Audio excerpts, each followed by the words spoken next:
Hey, good afternoon, everybody. Coach Kurt here with the LFS-Kali Fight Team doing another podcast of two FMA-Nerds talking about stuff. So I'm going to bring on my good friend Peter Codizal. I've known him quite a while now.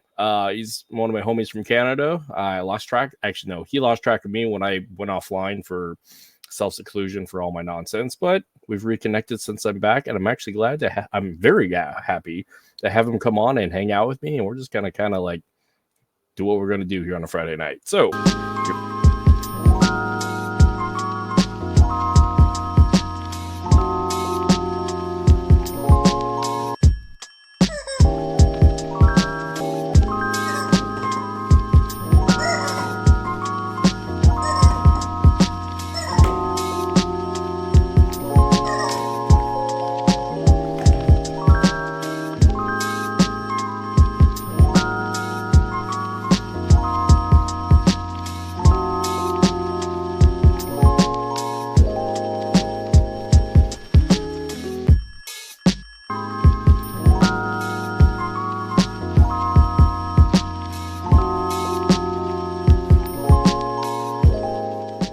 here we go. What's going on, Peter? Hey, brother.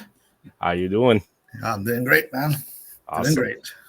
So, this being an FMA show, let's talk FMA. Better yet, Peter, who are you and where do you come from? Oh, am I on the TV? Yeah, you're on the TV. All right. Well, my name is Peter Codizal. I was born in the Philippines, and then we ended up immigrating to Saudi Arabia for quite a few years. Just like most Filipinos, we were part of the brain drain, as they used to call it, where my dad was fortunate enough and my mom was fortunate enough to get an education and took that education to a different country, and the Middle East was hiring, so we ended up moving there. And after high school, for a foreigner in Saudi, there's not a whole lot left for me to do. So I ended up choosing a few countries to live in, and Alberta, Canada was the winner. So I've been here since 2001. California was too expensive at that time. New Zealand was kind of isolated, right? But the Toyota Land Cruisers and the diesels would have been a nice, would look good in my garage right now, right? Same thing with Australia. But I was looking at it from a standpoint of my dad is the breadwinner in the family at that time, and he needs oil and gas. And so we looked at cost of living and things like that, and Alberta was the place to be. So I moved here in 2001 at 19, just by myself. Never seen snow before. Yeah. The first day of snow. Wow. Dude, it's pretty.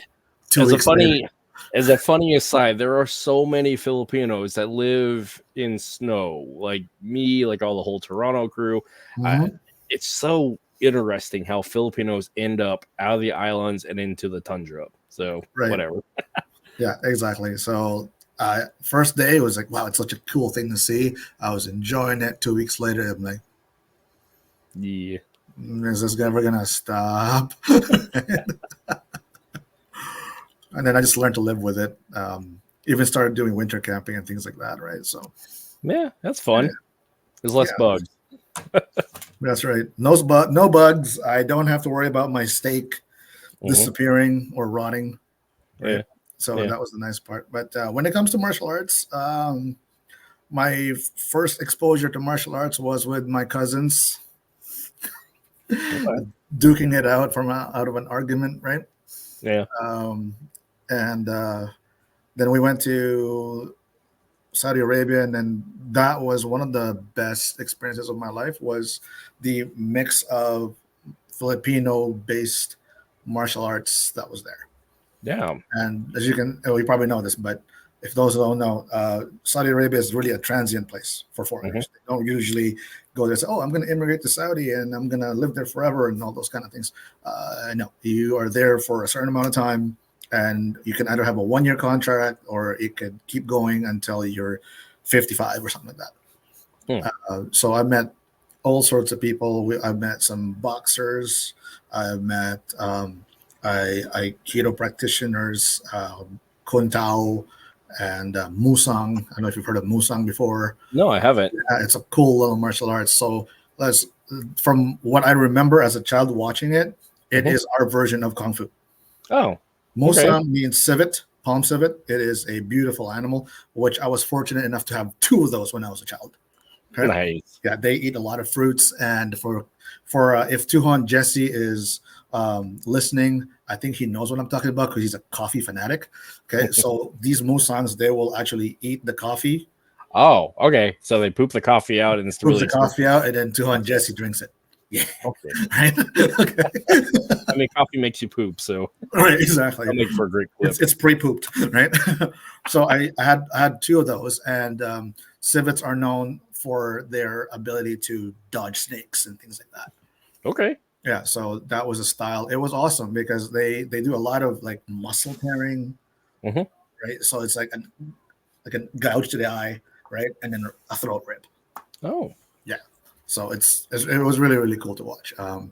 And then we had a lot of silat guys as well, and it was really cool. And once in a while, we would meet someone who does some Japanese style art, but we mix it with Filipino stuff, and that's exactly how I ended up with the Arbo Kaido group.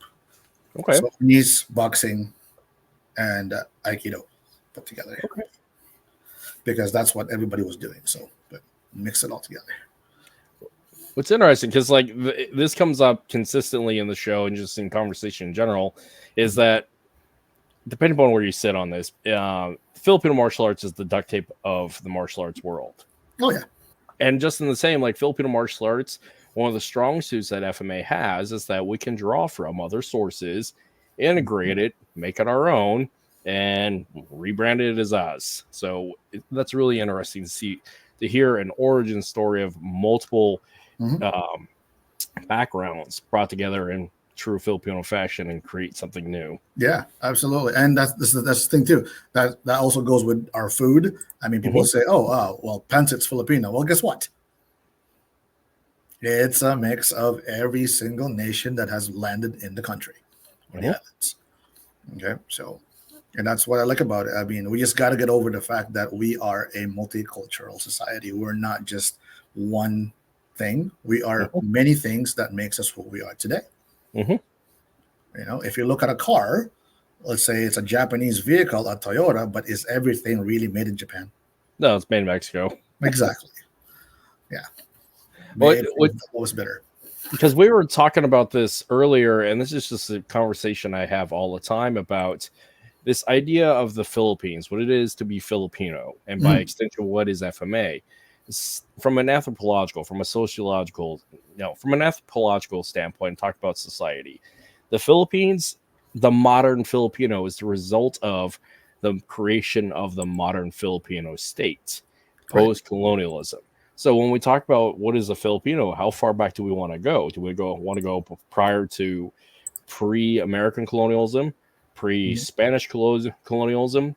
Because prior to that, we were individual nations that really weren't unified in general. We were individual kingdoms.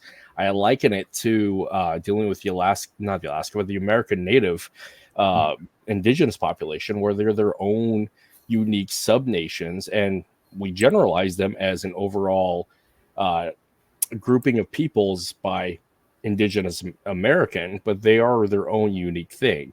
And the same can be applied with the Filipinos prior to colonialism. The fact is we were unique, different little tribes. And because people have they generalize, they lump everybody together as to one thing, when the fact is Filipinos were a lot of things. Literally. So yeah, we're not just a one type of show. We're multiples. We are, and that's the thing that we should embrace, because how unique is that? Going back to my childhood in Saudi, I went to school with probably more than 50, 60 different nationalities, which is awesome. Yeah. So if I go to someone's house, right, and they say, let's have dinner, there's a good chance I'm not going to ask what they're making. Yeah. Because it's not going to be foreign to me. And I like that. Yeah. And that's the important part about having diversity in your life. And diversity is one of those terms now in modern society. It's eye-rolling and cringy because of the political association to it. But the fact is, having a variety of input gives you a variety of experiences and helps build empathy and connection and opens up your mind to stuff. So why not try multiple things? Absolutely. And the same with Filipinos. Why not try multiple things and accept that we come from multiple different places? Right, exactly.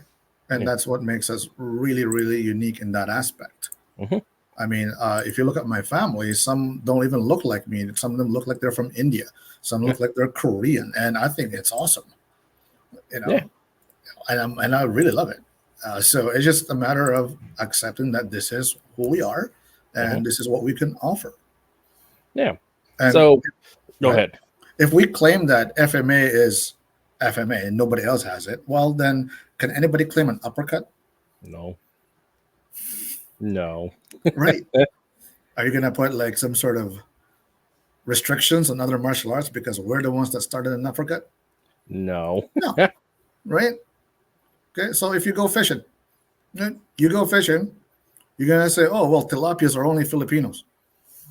No, it's not. They're all over the world. Right. And that's the beautiful thing about Filipinos. We can adapt. So a lot of us have immigrated, me included, right? I've adapted, I've assimilated, but at the same time, I'm keeping what makes me Filipino. Okay, my passport says I'm Canadian. Okay, that does not identify me as a person. No, that just tells me where I live. Yep. Okay, that's it. The Filipino is the person within the soul to the connection of who we are collectively. And so, which leads into the bigger question. The bigger question is, what is a Filipino? Because I often ask this on the show, and we're kind of defining it. And I like asking my luminaries or my guests as to what is their personal definition. Because in hopes here, we can have a wider conversation within our community, especially with the younger generation who are screaming decolonize. But the problem with this mentality of decolonization is often this younger generation is doing it out of spite. They're doing it out of anger. Why are they angry? They're not the ones that died. Exactly. So how do we define who we were or who we are without understanding who we were? And better yet, who are we trying to become? And acknowledging what we are now. So with that, continuing on that definition, what is a Filipino? Okay. So in a nutshell, for me, you have lineage originating from the Philippine Islands. That's it. Yeah. I'm not going to go beyond that. Yeah. That is it. Yeah. My son was born in Canada, okay, whose mom is Canadian American, okay, because he has Filipino lineage. He tells people that I'm Filipino. Yeah. He's white. You've seen his pictures. You've talked to him before. Right? Yeah. But he says, I am very Filipino. And you know what? Good for you, son. That is all that is to me. I'm not going to say anything else because that's all I can think of. That's all I believe in. You have Filipino lineage, you can say that I'm Filipino. Yep. You have connection back to the land and the people. Yeah. The land may change, but the land of origin doesn't. Nor does the blood. And this is that issue about like the wider diaspora of many other peoples, because another widespread people out there is the Jewish peoples. They're all over the world, but the diaspora of Jewish peoples, they're still unified as to they come from Israel. That's right. So the same can be said about the Philippines. So yeah, absolutely. So by extension of what is a Filipino, what is FMA? Okay.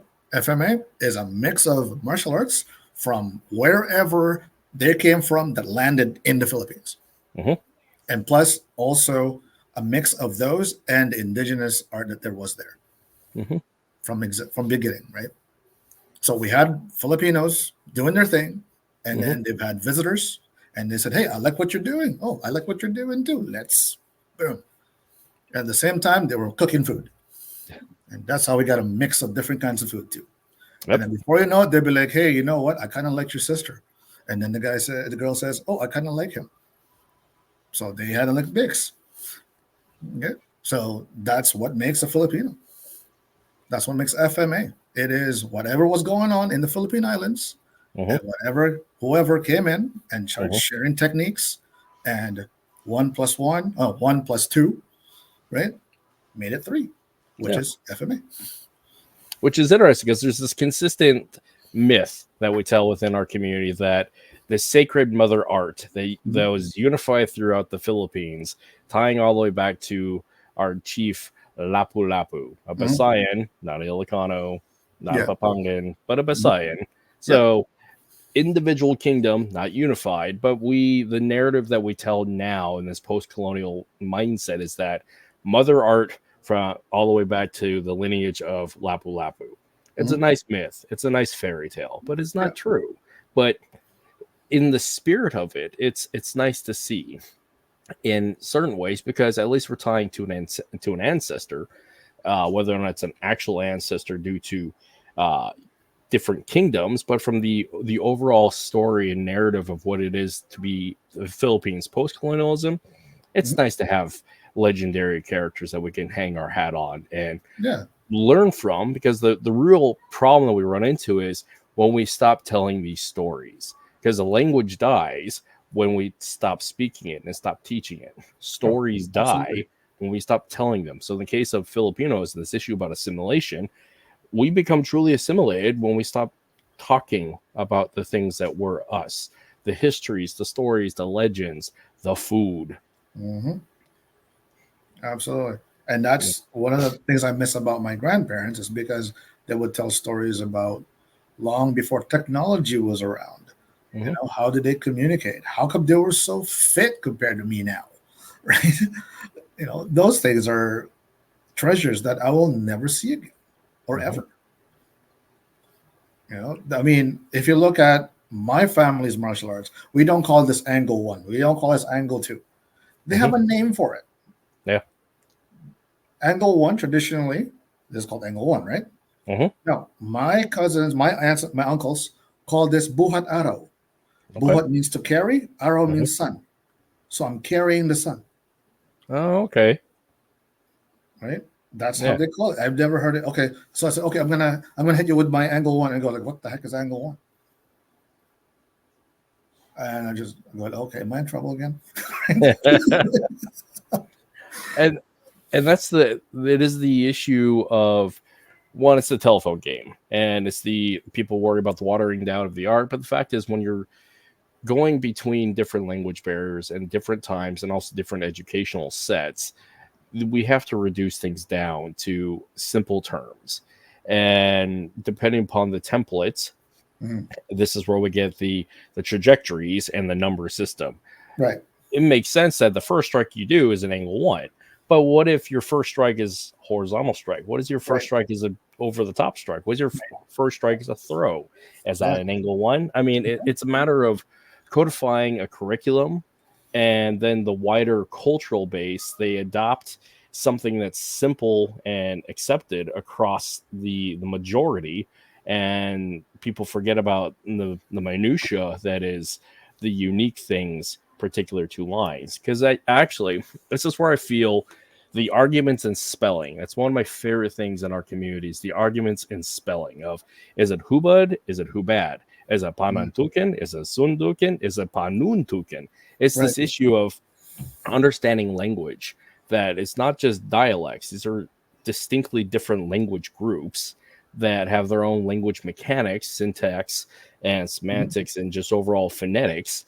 And so there is a loss of understanding, or no, there's just a misunderstanding between what is the term utilized for this set in describing this.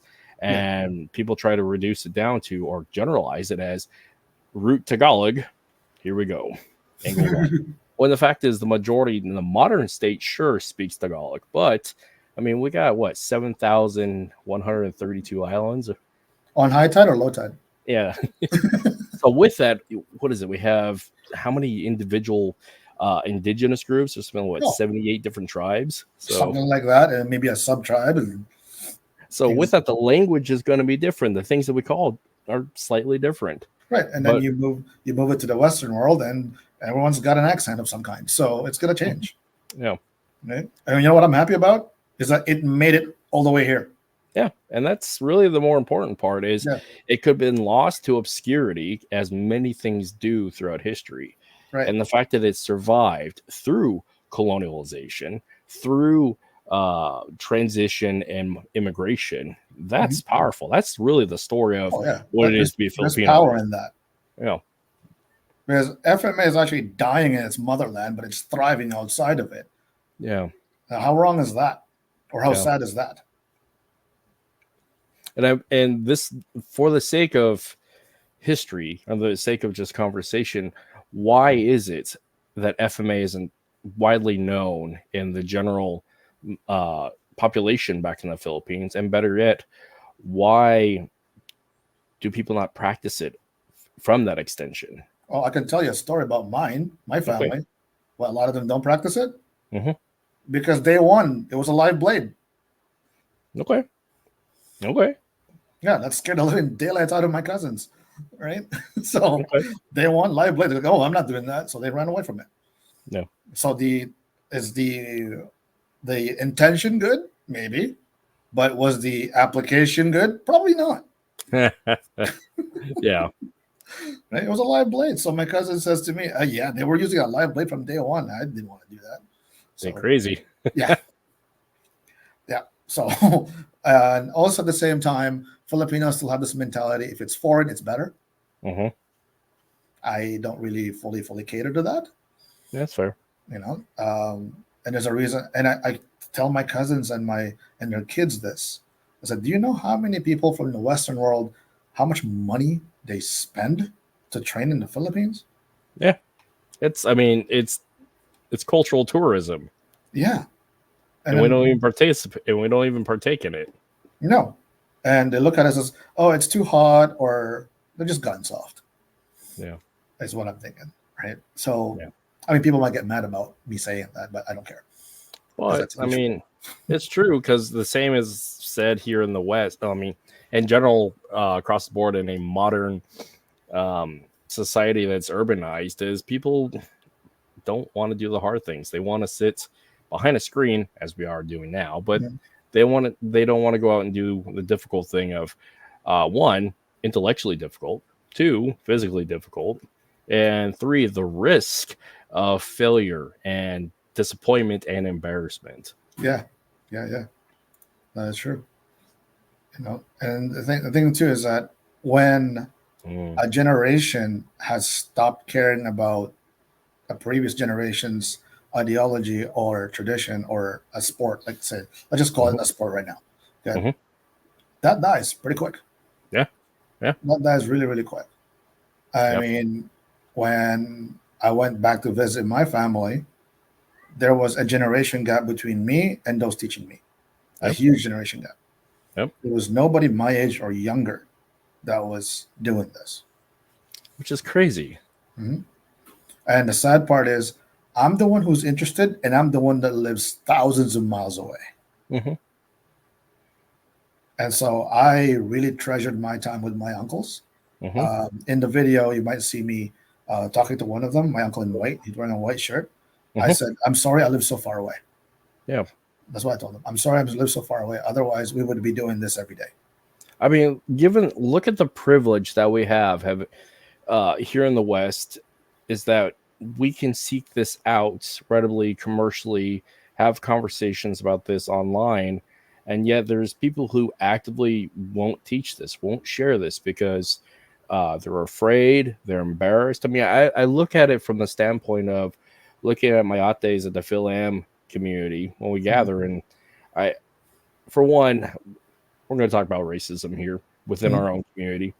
When you're dealing with a Filipino who doesn't speak, because like the big hurt for a lot of Filipinos who immigrated or were adopted, like my sake, or their second generation, is that when a Filipino asks them, do you speak, and you respond to them no, and then you get the that mindset. And for a lot of people out there who are watching this, they know what I'm talking about, and it hurts. It's sad.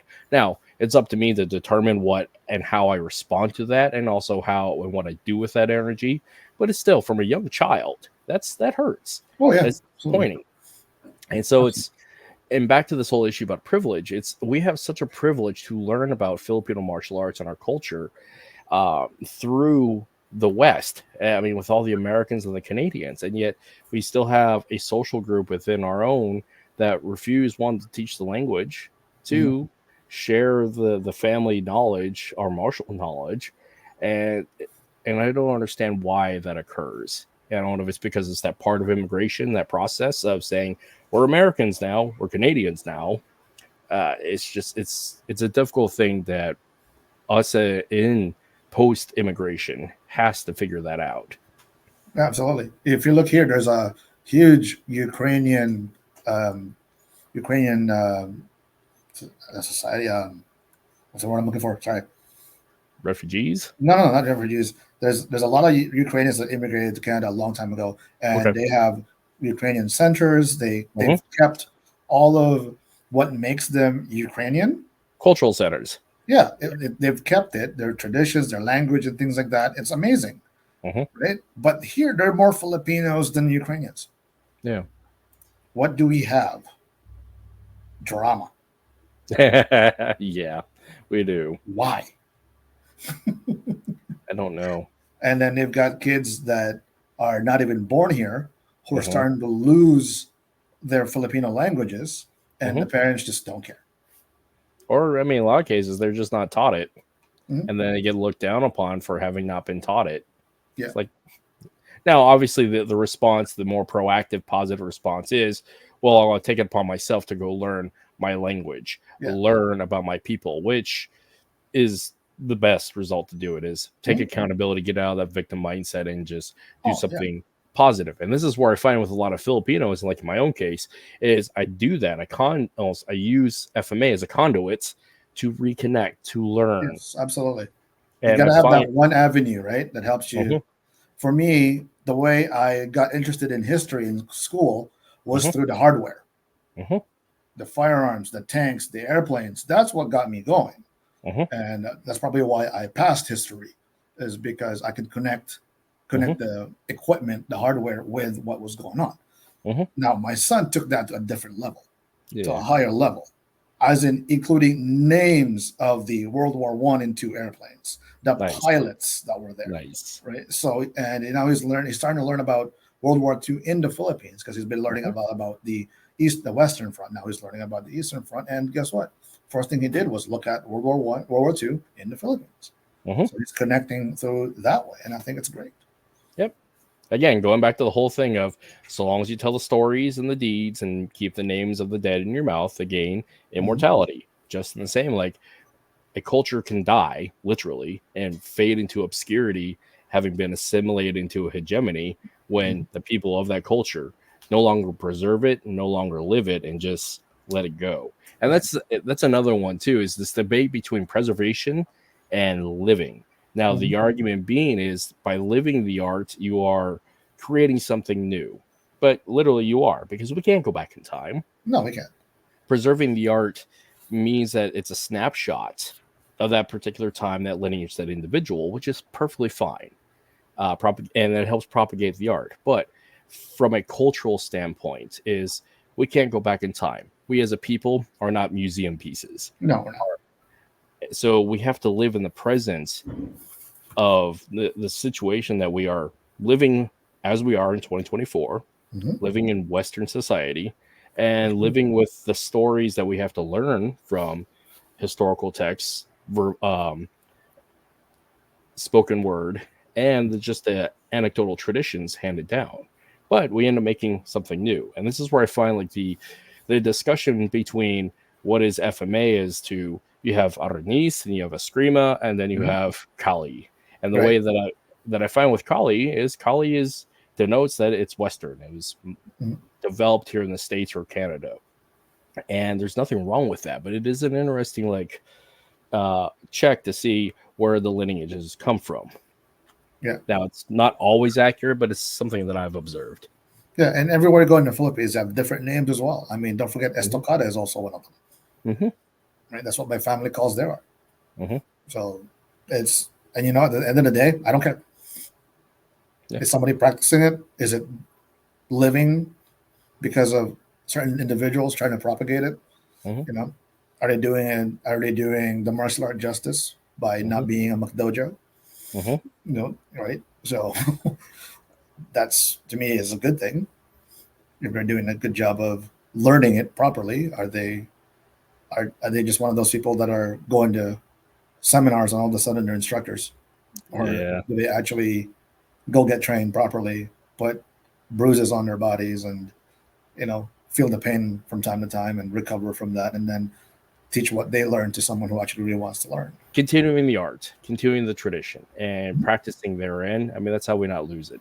And we've gone back and forth with this, but actually, I think this is a good time to bring up the video of you back in the Philippines with your Okay. family. This would actually give some context as to what we're talking about. So let's bring that up real quick. For sure. I showed a little bit of the sugar cane. Especially they harvest sugar cane in the Philippines, especially in my family's side. So you can see they're fashioning some sort of fence on the side so they can load more. They can load more sugar cane, as opposed to saying, "Hey, it's full." Now they can. It was like 100 degrees that day, Oh man. and those sticks right there, they are heavy. Yeah. And he's And these just things are carrying heavy it too. like it's nothing. Like So they don't look like over it, the but they're heavy. shoulders, and you can see how skinny that those ladders are. That's just bamboo, man. Yeah.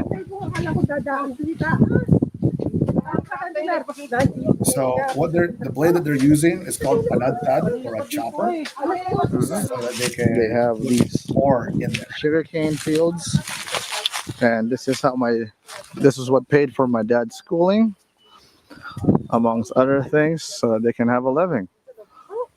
Try not to cry in this video. That's fair. Because it was a hard life for sure, and that is what brought me here. And this is my dad's brother. Look at the muscles on that dude. Yeah. Right? He's like 74. Corded old man strength. Bro, counter. And he hasn't practiced at all. He's just going by memory. You're gonna love that shirt, bro. I bought that shirt in Idaho. Nice. Got guns and everything on it, and then I left it there. Oh. So I have clothes when I come and visit. There you go. Yeah. Well, it's interesting. So I talk often about tribal learning because the fact is everything comes from a tribal learning set. And people think, around the campfire, spears, feathers, and loincloth. But the fact is, it's really is that patrilineal education handed down from the veterans of the tribe or our forefathers, spending time in the backyard with the young men, teaching the things that help defend the people and define who their people were through means of arms. And this is special. Yeah, and this is the first time the world has ever seen it. As you can see, circles is what my uncle uses a lot of. Circular patterns. And one hit, one kill. So and they love sword and dagger. Yeah. Because that's what they carry. Yeah. Okay. That's what they carry. Sword and dagger every time. Sword and dagger. The sword is or the gulok or the itak is for harvesting. And the knife is for peeling mango so you can have a snack. Okay. Because like there's so much of the anecdotal mythology as to the history of Daga y Espada, then there's the intellectual historical debate, and then there's the very practical. You carry a machete and you carry a knife. Yeah. You just happen to use them. Yeah. I've got a photo of my uncle here. He's just sitting down with his sickle, holding onto his sickle. So here, this is where that troll started talking about. Look at me, I've got a PTK shirt, right? And this is where he started telling me that this is not an original martial art because I've got PTK and I'm just an imposter.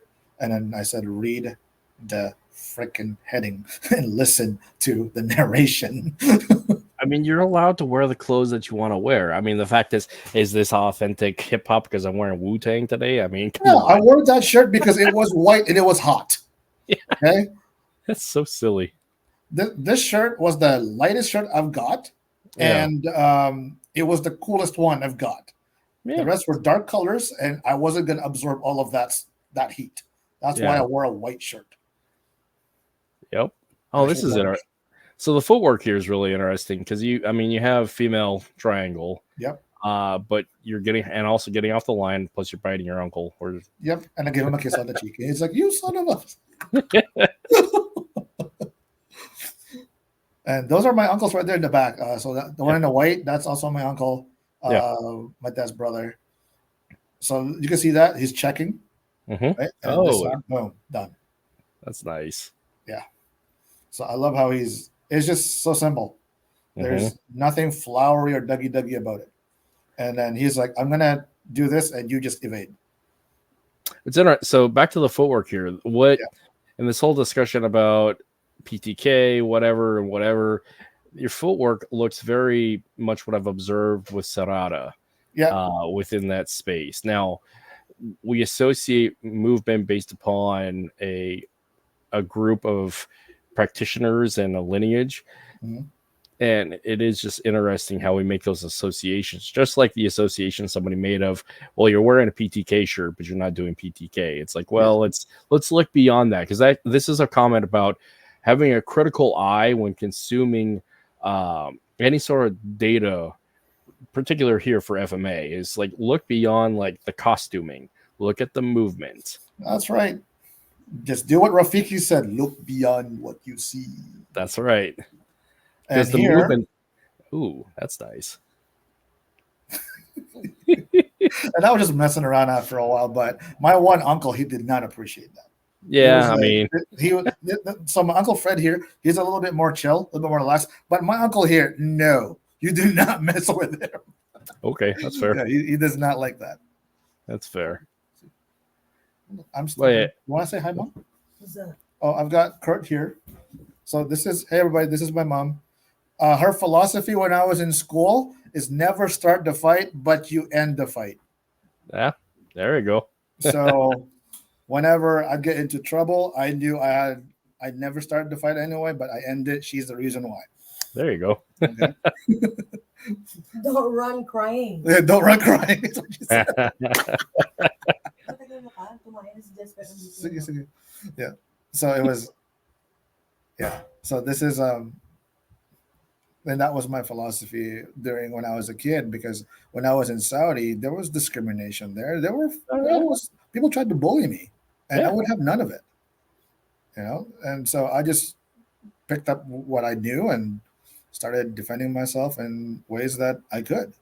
And what's interesting, because like Western practitioners, we rely on codified curriculums that are particularly useful for teaching a leveled approach to education that can be measurable, they can be repeatable, and used in a wide set of different people within a short period of time. That's just the way things work.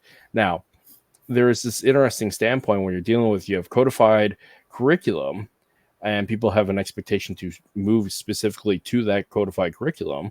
But often I find with the old timers, it's just like, well, we just move this way. Yeah, there was no curriculum there. And I love what you said, because whenever I go there, I want to record everything and look at the pattern and kind of make it to bite sizes so that I can interpret their art to the best of my abilities, make it as pure as possible in their eyes, right? Because I can't absorb big chunks. As much as I want to swallow an entire lechon all at the same time, it's not going to work. I got to cut that bad boy up, right? And that's what I plan on doing. Whenever I go there, it's just like, show me the whole thing, and I will break it down to manageable sizes, keep the art alive, teach it to my kid, my kids, my friends, and then we can have Codizal Estacada live on for a little bit, because I had the privilege to showcase that at the Filipino Warrior Art Society gathering a couple of years ago. Nice. That was the first time I ever showed it. And that was the first time that video is the first time it came out of our village. That's awesome. Right.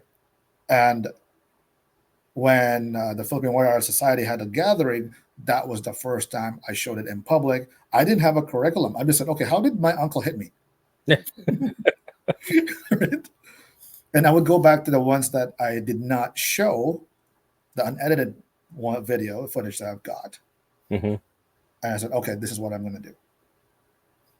So I asked my uncle, so what about the systems? Like there's 1, 2, 3, or looking at the clock system. And one of them says, what?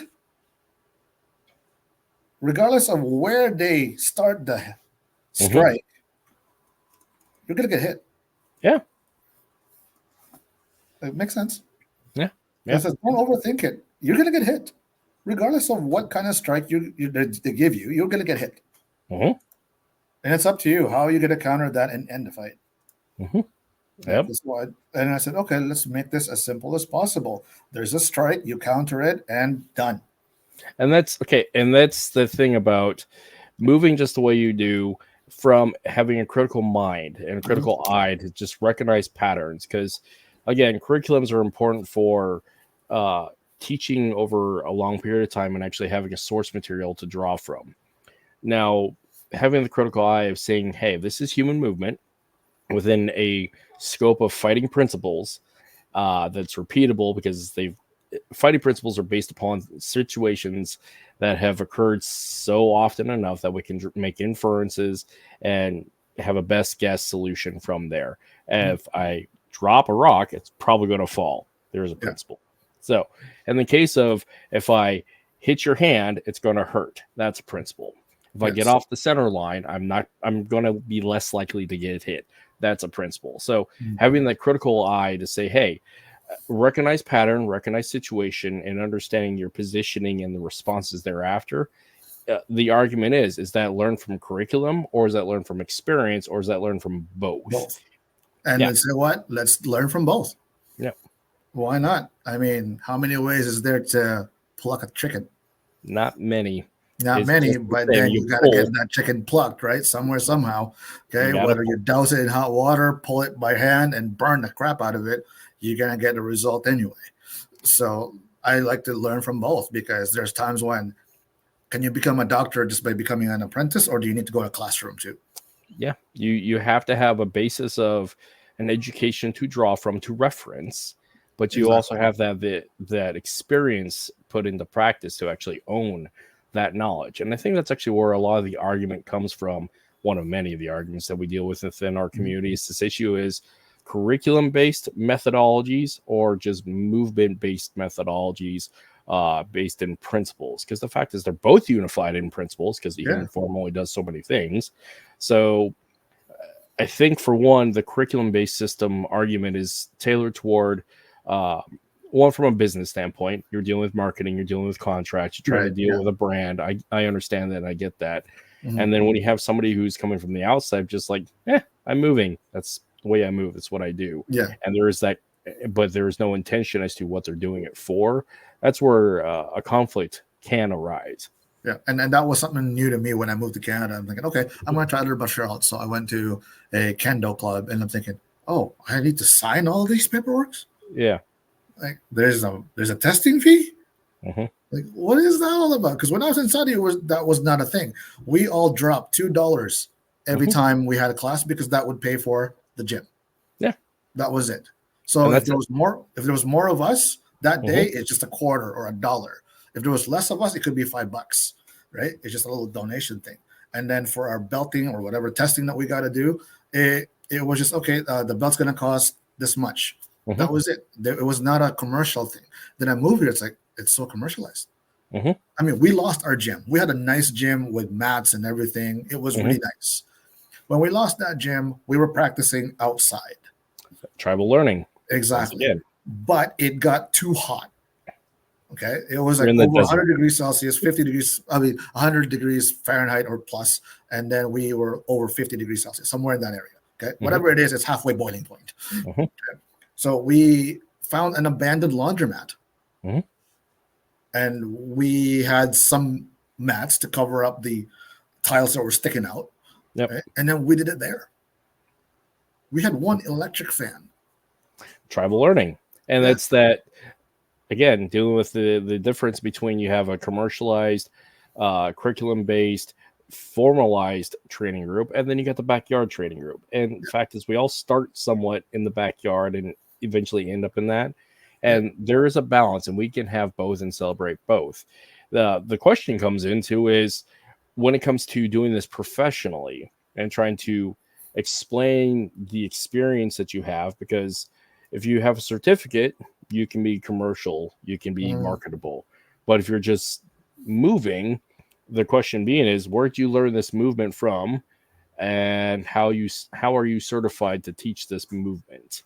Right. And how do we quantify that? Because is there any governing body across the board for Filipino martial arts to within a governmental body? The answer is no, unless you're back in the Philippines with PCAF yet. Yeah, but for the U.S., for Canada, is there a governing body for denoting whether there's a certified Filipino martial arts instructor? The answer is no. No, not really. Either or you just say, I've got my 2 sticks, I've got my cheese stick, and I've got my meat stick, and then I'm going to start. Exactly. So finding the right people is good. Finding who they are, really, where they coming from would be good. So you know where I'm coming from. I came from what we just talked about, right? And I'm more of a freelancer like you are when it comes to martial arts. By just finding someone reputable, which is kind of hard these days, because anybody can just say, "Oh, I've got a YouTube channel and I'm an expert," and blah blah blah. And it just becomes a wow factor because the moves are so nice and smooth and whatnot. But in a real fight, it's probably not going to work. Yeah, right? But when are we actually going to get a real fight? Is that counter argument too? Right, and that's the thing too. It's like, I mean, you could do all these nice movements of disarms and things like that, but as long as nobody got hurt first, a lot of the little things will not happen. Yeah, because I experimented with that when I was in high school when we were doing wrestling. Yeah. So the thing is, like, okay, the purpose of this one is to try to twist the arm and control that person. All I got was a smack on the head. So what the heck are you doing? Because there was no pain involved. Yep. I did not give the guy pain so that I could control the rest of his anatomy. But since there was no pain, he'll look at my grip like this and he'll just twist. I said, what the heck was that for? It's like, right? And again, it could have been one of those curriculum things. This is what works because we have a list of things that we do. This is a move, but can I make it work? How can I make it work? And the question being is, because I couldn't make it work, is it validated? Well, it depends, because it depends upon the circumstance, the opponent, the person who's trying it. There's so much nuance that people are trying to have a blanket statement and paint with the same brush of saying, hey, all these moves work for everybody.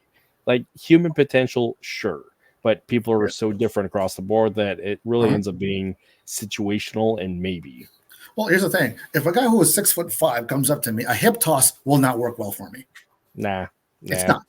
Because by the time I get close to the guy, my chest is on his nipple line. Okay? Where's my hip? Well below his hip. It's not going to work properly. So I'm going to have to do something else. Right? So that means I've got to train in such a way that, hey, if this guy's bigger than me, what are my ins? What are my outs? What are my angles? And so for some reason, my high school teacher decided to have boxing as part of their curriculum. Sweet. And this became a problem because the bullies loved it. Yeah. Right. And then you have guys like me who didn't care for anybody else. You know, the Big Bang Theory kind of a group. That's where I was. Right. And they saw it as an opportunity to beat up on the other guys. Yeah. So luckily, I had some training. So I said, okay, fine, I'll box. And I was one of the first. And the guy that I boxed was this big Syrian dude. He was from Syria. And it lasted 2 jabs and an uppercut. Okay, so he goes down, right? And I said, okay, are the bullies watching? Okay, so they did. And the rule was, if you don't box, you don't pass the class. And if you don't pass the class, grade point averages go down. Okay, so I talked to my friends who got bullied a lot. And I said, hey, you are boxing me next time. He goes, no, I don't want it. I've seen you crush that guy. I'm like, I'm not going to do that. I said, hey, me or him? Make your choice.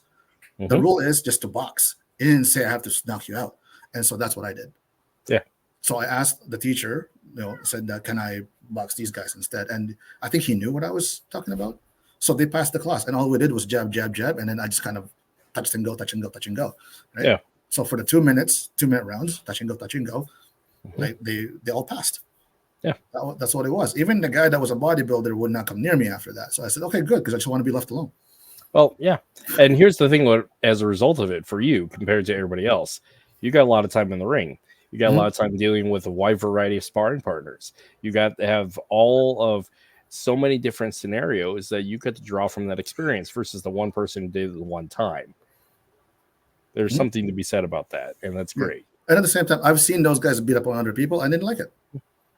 I didn't like it at all.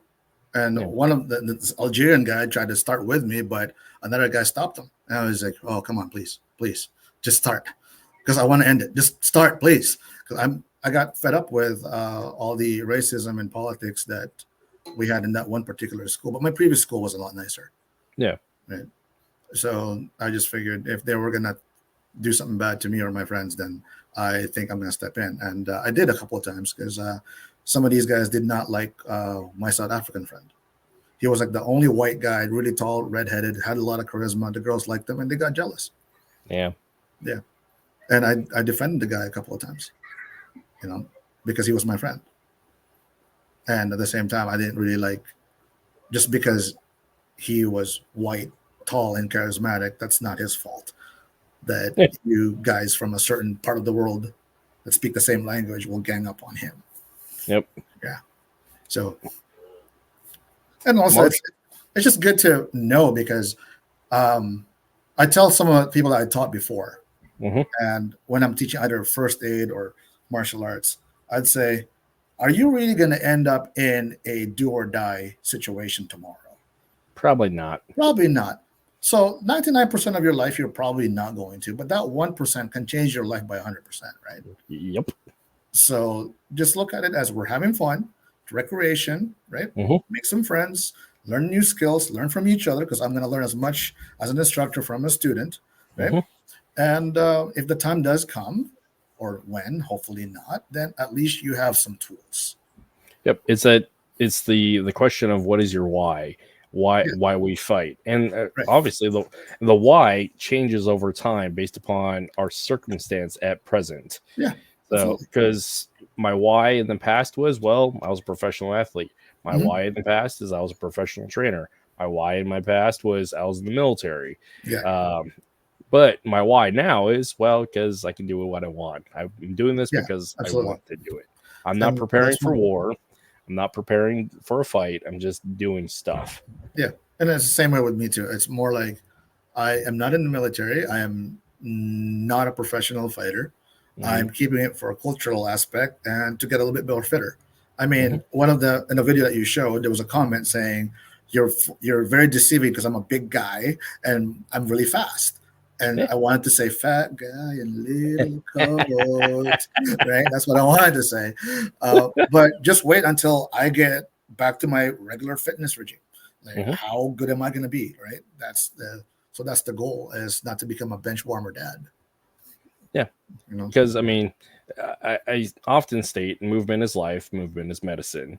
So we have a responsibility as fathers to be fit enough to allow, for one, to play, to take care of, and also just for the general life of being present enough to be in the life of our children. Right, exactly. Be in the life of our grandchildren if that ever comes. Yeah. So and that's what I love about being a dad, is because now I have my little apprentice who looks up to me, right? And it's like, no matter what I do right now, I'm still the coolest person in the world in his eyes. Yep. And I'm going to try to keep that for as long as I can until he becomes his own man. Yep. Him and I did our first 60-mile bike ride together. Awesome. Yeah, 100 kilometers, bike packing and things like that. We do a lot of fishing together. We talk martial arts. We do all sorts of things because I missed out on that. Yeah. And my dad missed out on me being a kid. Yeah. So it's just one of those little things in life that matter. I don't debate people martial arts. There's no point, because that's never going to end and nobody really wants to fight. Yeah, there you go. Say that again, because that is a great statement. I don't want to defend. I don't want to argue about martial arts or debate martial arts because at the end of the day, nobody wants to fight. I'll give you an example. When I lived in Lethbridge, some guy made a comment saying your martial art does not work, and I said, "Come meet me at this time, this day." He didn't show up. Eh, So it turns out my martial art does work without even working at it. that's even better than the chi ball. Right? That's awesome. So that's how it ended up. And because back in the day, it's like, okay, you insult me, and then now we're gonna fight to the death, right? That's how they proved it. Another thing that my family used to do was, if you guys are having an argument, well, go outside, let's duke it out. Mm-hmm. That's how they did it. But it's not gonna fly today with our society, right? Schoolyard education.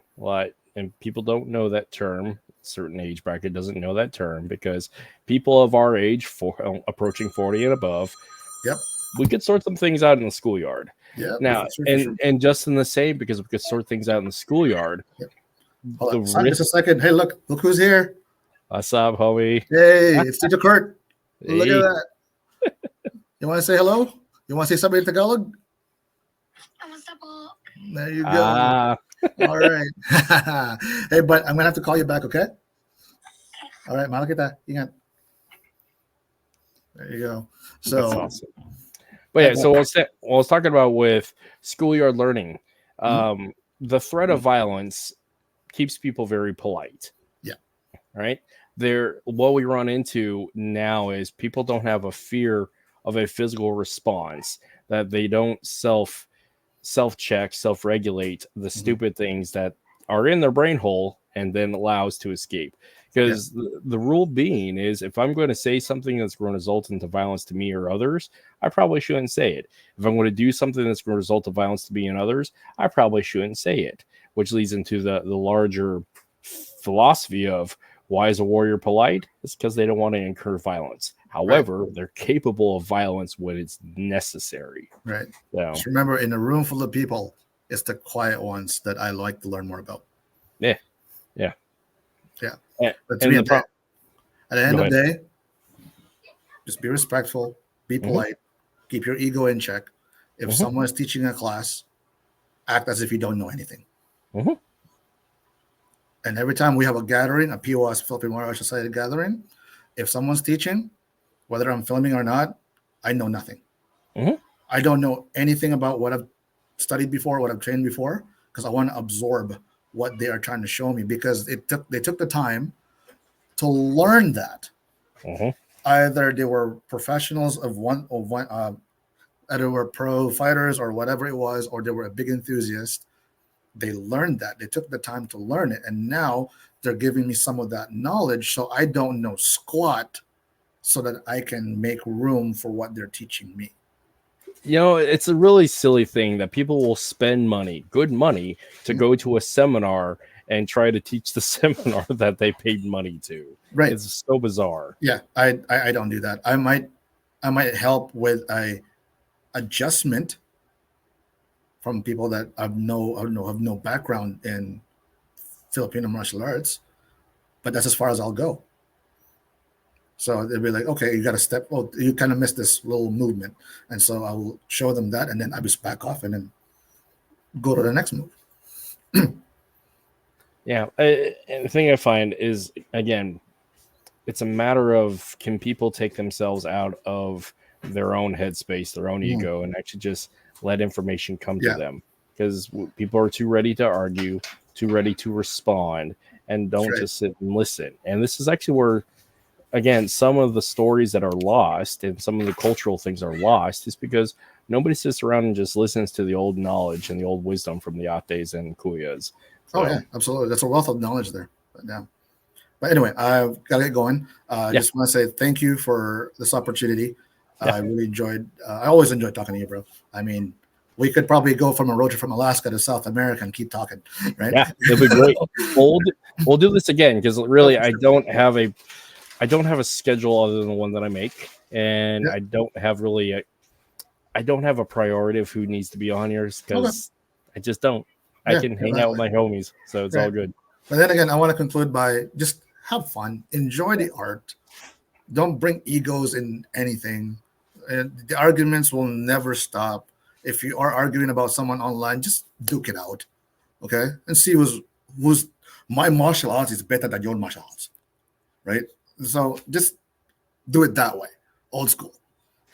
And and then just remember that there are people that actually really sacrificed for this martial art. There are those who died long before history books were written using this martial art. And if you look at World War II, samurais versus FMAs, they did fight. So, and now we're becoming internet warriors. But just remember, there are other people in this world that died for this, using this martial art. Okay? So to me, that's how I showed them respect. Yep. Is by learning the martial art and giving some of that knowledge to other people. And that's what I love about the Filipino Martial Arts Society. The egos are gone, different styles of FMA, and we get together twice a year. That's awesome. And then we eat. Yeah, that's the most important part. So before you leave, yes, sir.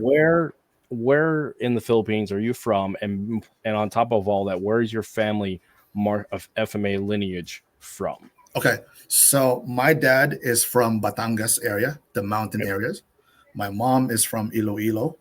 Yeah. Okay, right. So the island parts. I think I do have FMA lineage in Iloilo, but it's going to be hard for me to find. Okay. Yeah. Then the ones that I've got in Batangas is from my family's Codizal side of the family. Awesome. That's where it comes from. Yeah. And trying to my best to learn more about it before they all pass. That's awesome, and that's a beautiful mission to maintain the names and the stories of your forefathers. Oh, absolutely. And I wish I salute anybody who does the same, because again, that's how we move from this point of anger that a lot of our youth have about this decolonization mindset question, and turn it into something powerful and purposeful. That's right. And you know what? For those who are pissed off about colonization, without them, there won't be you. That's correct. Okay.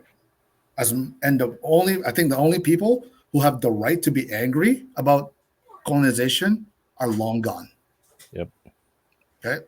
They're long gone. You're alive now because of colonization and how your ancestors survived and collaborated in a loose way, for lack of terms, all the influences from the past to make you. Be the light, not the darkness. If you are mad about colonization, does that mean you're mad about you? Yeah. I don't know. It's up to you. If you want to be offended by it, because I don't care. That's going to be the title of this episode. Peter does not care. I really don't care. If you want to learn about martial arts, go learn it. I don't care. If you want me to help you with martial arts, I'll help you. But what you do with it, it's up to you. Yeah. That's awesome. Brother. Well, I appreciate you and your time and your time with your family. So we'll talk soon. And sounds good. All right, homie. All right. Cheers. Later, homie. You too. I'll drop you down. All right. Well, that was actually one of my shorter episodes, but that's great though, because these don't have to be 3 hours long. We can just get to the point. We have a great conversation overall. So for those who want to check out Peter and all of his details in his YouTube channel, I'll bring that up here in a sec. He's got a wealth of knowledge and a wonderful perspective. So here's his Instagram. Scroll this all the way to the top. So give that a check. And also, here is his YouTube channel. So give that a look. But yeah, in all things, thanks everybody for hanging out with me on a wonderful Friday afternoon, and enjoy your weekend. In the meantime, enjoy.